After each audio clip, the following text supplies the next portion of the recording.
and it's as strong as I've ever seen it. I have some experience here in NATO, and I was impressed by how strong the bond is. My intent was to affirm the full U.S. commitment to NATO and to gain an updated appreciation of the situation facing our alliance. The burden-sharing message I delivered was expected, and it was very well received, and I depart confident that the alliance will be unified in meeting today's security challenges. I especially appreciate the leadership of Secretary General Stoltenberg and the clear alignment of our messages, as well as the messages delivered by so many of the unified alliance member nations and their ministers of defense. As I noted yesterday, NATO is the fundamental bedrock for keeping the peace and defending the freedoms we enjoy today. To quote Minister Le Drian of France, NATO is a peerless alliance. It is a manifestation of our principles and shared values, and the U.S. commitment to Article 5 and our mutual defense is rock solid. In our meetings, we discussed in detail the strategic situation facing the alliance. Many allies, including Minister von der Leyen of Germany, recognized 2014 as a watershed year that awakened allies to a new reality. My message to my fellow ministers was simple. NATO arose out of strategic necessity, and NATO must evolve in response to the new strategic reality. Our community of nations is under threat on multiple fronts as the arc of insecurity builds on NATO's periphery and beyond. We thoroughly discussed the increased threats facing our alliance, and unified by the threats to our democracies, I found strong alliance resolve to address these growing threats. Russia's aggressive actions have violated international law and are destabilizing. Terrorism emanating from the Middle East and North Africa is a direct and immediate threat to Europe and to us all. I am mindful of the tragic attacks on our European allies and what they have suffered in Paris, Nice, Berlin, Istanbul, and right here in Brussels, and the list, as you know, goes on. We recognize as well that the imposition of instability has taken on new forms that we must now address, for example, in the cyber domain. In response to these threats, NATO is reinforcing deterrence and defense and adapting to more directly address terrorist threats along our southern flank from the Mediterranean to Turkey, and in the words of the Turkish MOD, a seamless defense from the Kola Peninsula all the way down to the Mideast and across the Mediterranean. We also met with one of NATO's closest partners, Georgia, and I expressed appreciation and respect for Georgia's contributions and sacrifices on NATO's battlefields in Afghanistan. The alliance faces not only these strategic realities, but also political realities. I depart here confident that we have an appreciation of the burden sharing that we must all sustain for deterrence, peace, and prosperity. I am optimistic the alliance will adopt a plan this year, including milestone dates, to make steady progress toward meeting defense commitments in light of the increased threats that we all agree that we face. It is imperative that we do so to confront the threats as outlined by the ministers of defense over the last 2 days.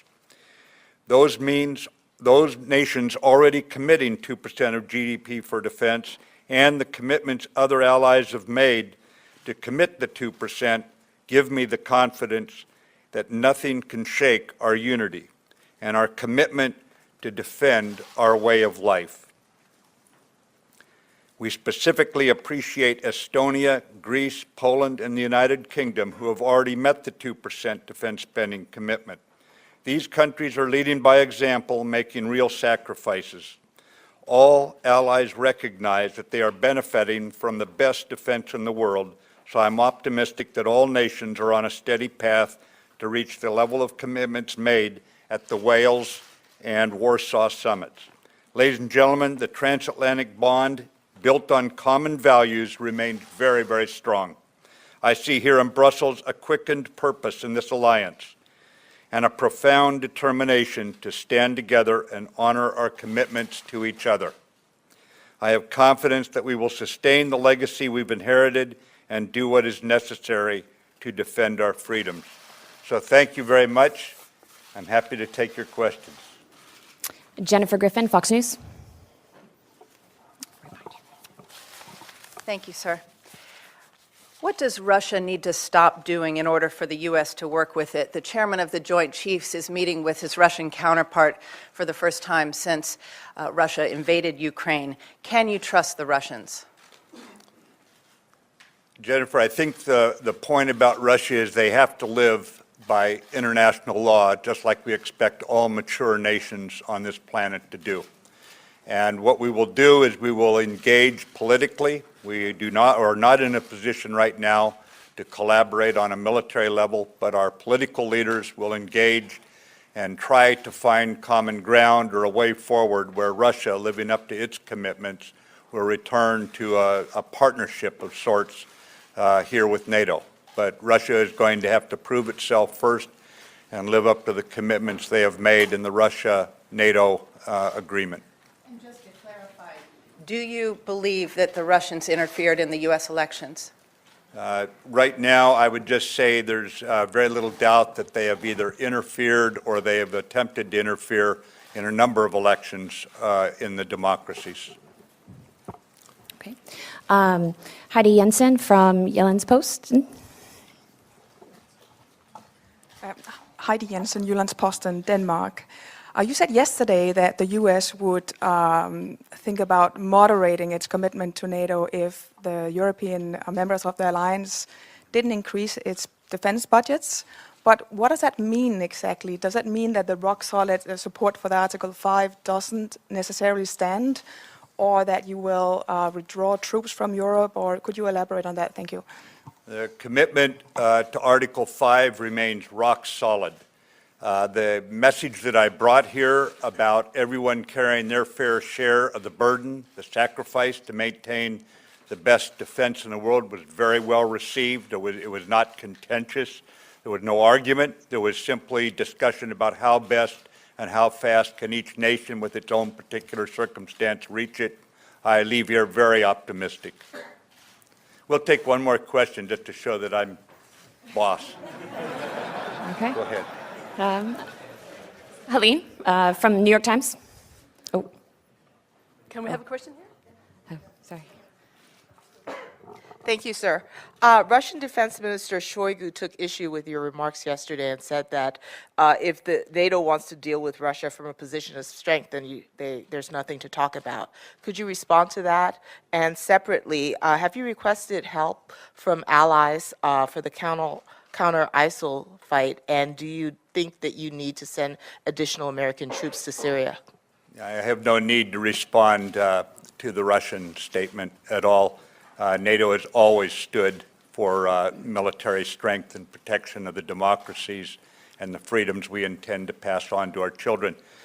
But you asked two questions, you know.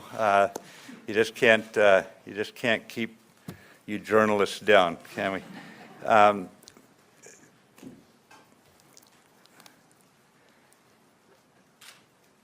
I don't know. I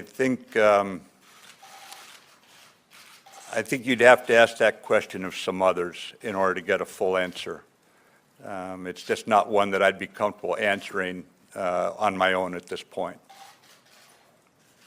Meaning that you're considering it, but you haven't decided? Right now, I first want to talk to the other allies, and we'll decide where we're going. I'm going to fly from here into the Middle East, and I'm not comfortable answering it yet. Once we know what we have for a mutual appreciation of the situation, then we'll go forward. But I'm not comfortable answering it yet.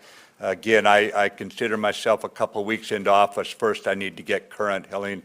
And once I get current, and once I get allies' assumptions, appreciations for the situation, we'll carve out where we want to go. And at that point, I can give you a much more studied answer. Right now, I'd be concerned with giving you a kind of a half-baked one. We got to take at least one more non-American now because we've got two Americans. We need to have. Yes, ma'am. The woman in the fourth row, please. Yes, this is from Danish television. Sir, could you please elaborate a little more about the word moderate? Yeah, no, I'd prefer not to, ma'am, because basically that is the headline I do not anticipate ever seeing. By putting it out there, by being very honest among friends, we say this is a burden that we all have to carry equally, and by being persuasive there, we will write our own headlines as a unified alliance that will stand up for each other, and I'm very confident that we will not have to have that. And sometimes you say the things you don't want to have happen so that you head them off. But thank you. And Thank you, ladies and gentlemen. I don't think I'm going to get ahead of these ladies here, so I'm going to give up while I'm only somewhat behind. But thank you very much.